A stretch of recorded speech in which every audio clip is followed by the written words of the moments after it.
তো আজকে শনিবার, গতকাল গেছে শুক্রবার। তো এই শুক্রবারের দিন আমরা ঘুমাইতেছিলাম, ছুটির দিন ছিল। তো ঘুমাইতেছি, আমরা এক সময় বাহিরে যাব। তো বাহিরে যাওয়ার জন্য বের হয়েছি, দেখি যে আমাদের দরজা খুলে না, মানে বাহির থেকে আমাদের দরজা কে জানি লাগাই দিছে।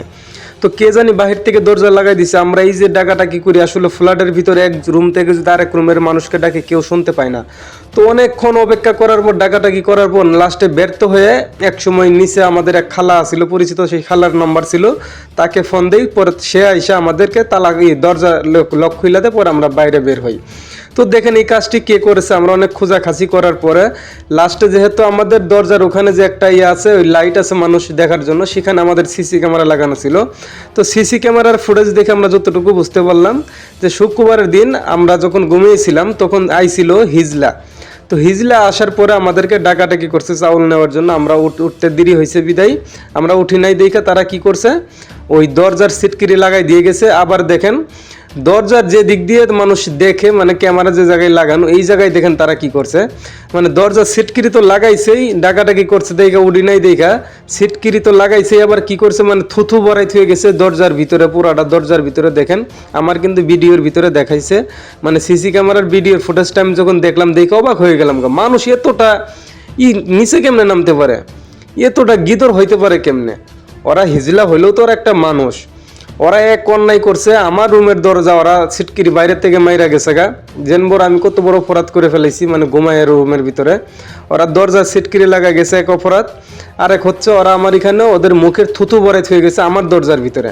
তাহলে বলেন আপনারা যে এই সকল হিজলা, এই সকল শয়তান, এগুলো পাজিগুলার কি একটা বিচার হওয়া দরকার? কোন এগুলা জাউরাগুলা মানুষের বাসায় বাসায় কি একটা বিরক্ত করে দেখেন। মানে এই ঘটনাটা দেখে আমার মাথাটা এতটাই হয়েছে, আমি কি বলবো, বলার মতো আমার ভাষা নাই। তারা হিজলা মানুষের কাছে যাইবো, আমাদের কাছে আসবে, আমরা দিব। তাই বলে কি তাদের জন্য আমরা ঘুমাইতে পারবো না? আমাদের পার্সোনাল কোনো কাজ আমরা রুমের ভিতরে করতে পারবো না? তারা ডাকার সাথে আমাদের দরজা খুলতে হইব? যদি তাই না হইতো তাহলে আমার দরজা হয়তো আমি খুলি নাই, আমি ঘুমিয়েছিলাম, তাহলে সে আমার এই কাজটা কেন করলো? এটা কি অন্যায় না? আমার রুমের দরজা লাগাই গেছে, আমি যদি মানুষটা না পাইতাম, ওই খালারে যদি না পাইতাম, আমি তো বের হইতে পারতাম না। তাহলে বলুন তো এটা একটা বিপদ না? আবার কি করছে, ও থুতু কেন বরাইত হয়ে যাবে? দেখেন কিভাবে থুতু বরাইত হয়ে গেছে আমার রুমের ভিতরে। তাহলে এই সকল শয়তানগুলারে কি সাজা দেওয়া লাগে? আর এটা যদি অপরাধ হয়, অবশ্যই আপনারা এর কি বিচার দরকার এই সকল শয়তানের জন্য আপনারা অবশ্যই কমেন্টে বলবেন। কারণ এই সকল শয়তান মানুষের বাড়ি বাড়ি যে অনেকটাই বিরক্ত করতেছে, যার কোনো বিচার নাই। চলুন দেখাবো আপনাদেরকে সিসিটিভির ফুটেজটা। তো ফুটেজের ভিতরে দেখেন হিজলা বলছে আমি নাকি তারে দেখতেছি, মানে সে বাইরে থেকে ভাবছে যে এরকম যে আমি তাকে দেখতেছি। সে কিন্তু এই কথাটাও উল্লেখ করছে, অথচ এই ব্যাপার আমি কিন্তু জানি না। যেহেতু আমাদের রুম, ও যে মেন গেটে লক করছে, তো মেন গেট থেকে আমাদের রুম আরও ভিতরে, তো ভিতরে আরেকটা দরজা আছে, এগুলা মারা থাকে। আমরা যখন ঘুমাই এগুলা মেরে ঘুমাই। ও যে ডাকছে আমরা শুনি নাই, ওর বোঝার দরকার ছিল যে আমরা অবশ্যই কোনো সমস্যা আছে অথবা ঘুমিয়ে আছি। ও তাহলে এই অন্যায়টা কেন করলো? আমাদের সিটকিরি কেন লাগাবে? আর ওর মুখের থুতু আমাদের দরজায় কেন দিবে? এই রুমের ভাড়াটা কি ও দেয় না আমরা দিই? বলেন তো। যাই হোক, আপনাদের আমি সিসিটিভির ফুটেজটা দেখাচ্ছি, তো ফুটেজটা দেখেন, তাহলে বুঝতে পারবেন বিস্তারিত ঘটনা।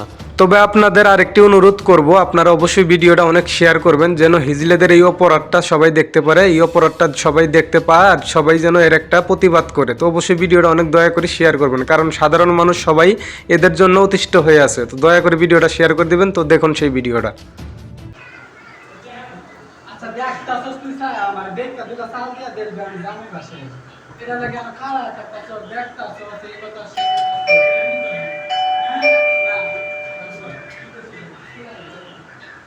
বাবু